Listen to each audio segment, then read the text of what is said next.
Walang legal na basihan at isang malaking kalokohan. Ganito inilarawan ni PDP Laban Deputy Spokesperson Attorney Ferdinand Topacio ang ginawang pagdadala ng warrant of arrest ni Antonio Trillanes sa loob ng Senado para arestuhin si Senator Bato de la Rosa.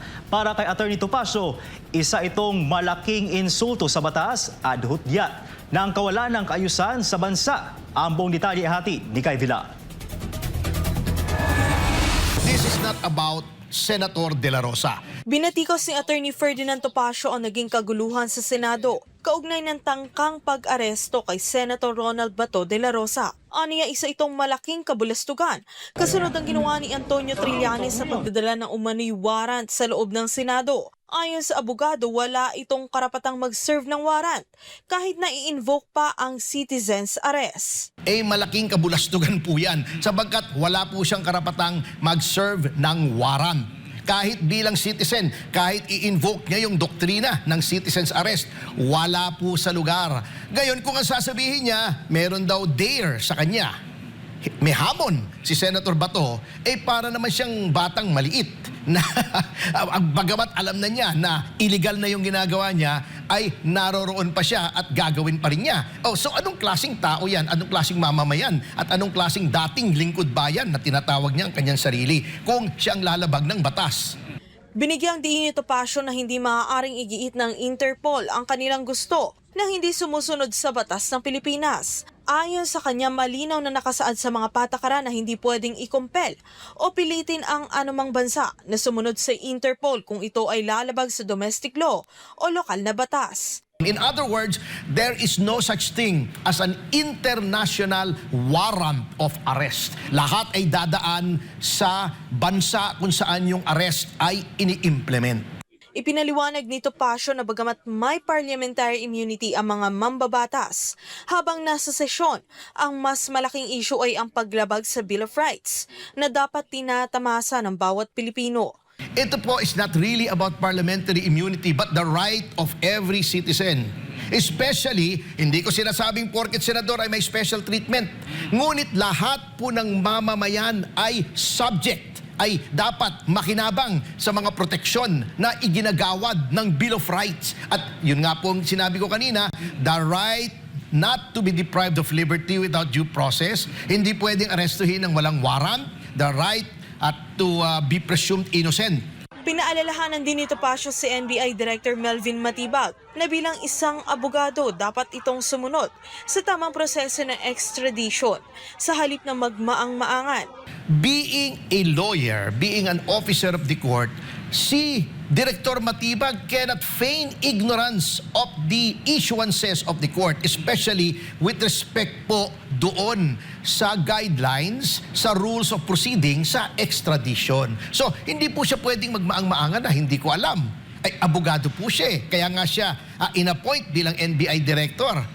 Sa huli, nagbabala si Topacio na kapag ang gobyerno na mismo ang hindi sumunod sa sarili nitong batas, patunay ito na hindi na sila lehitimo dahil hinahayaan nilang manaig ang kaguluhan o kawalan ng batas sa bansa. Ang katanungan ngayon, kung kayang gawin sa isang senador, hindi ba kayang gawin sa ating mga ordinaryong Pilipino, itong mga may kapangyarihan? So, lawless na po. This government has become lawless. Hindi na po sumusunod sa batas, and to that extent, it is quickly becoming an illegitimate government. Para sa Diyos at Pilipinas kong mahal, Kay Villan, SMNA News. Naglabas naman ng matapang na pahayag si Senate President Alan Peter Cayetano matapos ang naging tensyonadong insidente sa loob ng Senado kaugnay sa operasyon ng mga tauhan ng NBI laban kay Senator Ronald Bato de la Rosa. Narito ang balita. Kasunod ng kaguluhang naganap nitong Lunes, iginiit ni Senate President Cayetano na kailangang igalang ang mga protocol at koordinasyon sa loob ng institusyon, lalo na sa mga operasyong sangkot ang mga miyembro ng mataas na kapulungan. Batay sa mga CCTV footage na kumalat kahapon, huling-huli ang pagtakbo ni Senator De La Rosa habang sinusundan ng mga operatiba. Dahil sa pangyayari, agad na nagpatupad ng lockdown at isinailalim sa protective custody ng bagong liderato ng Senado ang senador. Ayon kay Cayetano, di katanggap-tanggap ang umano'y agresibong pagkilos utos at habulan sa loob mismo ng Senado kahit pa sinasabing may koordinasyon umano ang mga operatiba sa dating liderato ng institusyon. Pero nakita niyo yung video, hindi naman pwede just because they think they have a valid warrant which is not issued by a Philippine court, ay pwede na silang makipaghabulan sa premises natin. We don't want to violate any laws, kaya nga yung ina-advise ko sa NBI, makipag-usap ng maayos. Hindi yung sasabihin nila na dahil may warrant sila, pwede na nilang gawin yung gusto nila. Matatandaang kahapon lang muling nagpakita sa Senado si De La Rosa matapos ang ilang buwang hindi pagdalo sa sesyon dahil sa banta ng warrant mula sa ICC. Sa kanyang pagbabalik, inakusahan niya ang NBI na humarang at nakipagpisikalan sa kanya sa loob ng Senado. Ayon naman kay Cayetano, malinaw ang naging posisyon ng Senado na kinakailangan munang dumaan sa proseso ng korte sa Pilipinas bago maisagawa ang anumang pag-aresto laban kay De La Rosa. Napaka-importante na level-headed tayong lahat, pero napaka-importante na klaro na huwag niyong paglaruan yung Senado. I mean, you know, this is not tabing kanto na, you know, will make excuses. Samantala, matapos ma-cite in contempt, pinalaya na kagabi ang siyam na operatiba ng NBI sa ilalim ng kustodiya ni Direktor Melvin Matibag. Ito ay matapos ang naging pag-uusap ni Matibag at Cayetano kung saan kinumpirma ng NBI na hindi na nila itutuloy ang pag-aresto kay De La Rosa habang nasa loob ito ng Senado. Sa ngayon, patuloy ang hiwalay na fact-finding investigation ng Senado at ng NBI upang matukoy ang buong pananagutan sa nasabing komprontasyon. Para sa Diyos at sa Pilipinas kumahal, Prince Tripoli, SMNA News.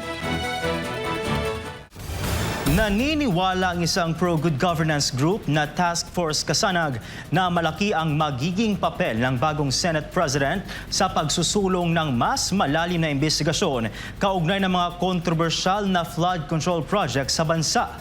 Si Paul Montebon sa report.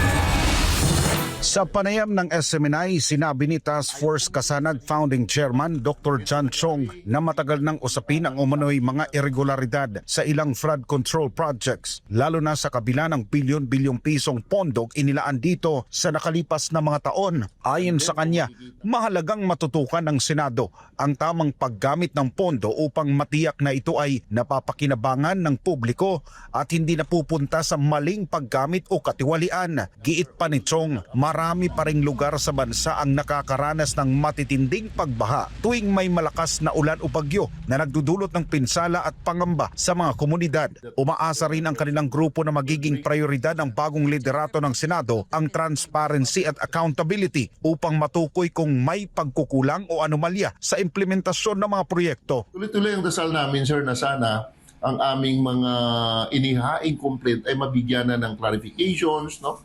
Kung may nagkasala or walang nagkasala, so kailangan mabigyan yan at matapos. So I hope and pray that this change of leadership of the Senate, matutukan, sir, ang problema natin sa flood control na it's involved of trillion of pesos. Dagdag pa niya, mahalagang magkaroon ng masusing pagdinig upang malaman kung bakit may ilang flood control structures na umano'y hindi tumatagal o agad nasisira kahit bagong gawa pa lamang. Sa ilan ng isinusulong nitong good governance, naniniwala ang task force na karapatan ng mga Pilipino ang maayos na pamahalaan na hindi agrabyado ang mismong mamamayan sa mga politikong inihalal sa bayan at hindi puro bangayan. We deserve a good governance, no? Tayo ang pumili sa kanila. At we expect the good governance, a good management, no? A good administration, no, sa atin, no? And then kung makikita natin silang ganun, nakaka-frustrate, no, na naglagay tayo ng leader. Then after all, yun lang ang makikita nating service na ibinigay nila sa atin, ang mag-awayan, ang magbangayan, at magkasuhan, no? So, it's frustrated in our part.